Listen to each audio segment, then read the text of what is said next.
Welcome to Guide Guru. We hope this video helps. You start by opening Retroarch and navigating straight to the online updater. This is where you fetch cores. Once there, choose Core Updater to list available emulator cores. You do this now because cores are modular and must match your ROMs. Failing here wastes time. Make sure Retroarch has right access to its cores directory and that your internet connection is stable.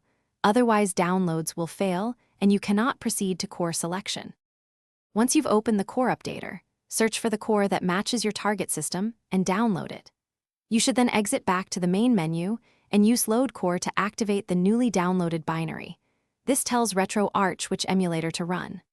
Next, load a ROM via Load Content or use Content Scanner to batch create playlists and core associations. That ensures Retroarch picks the correct core automatically in future.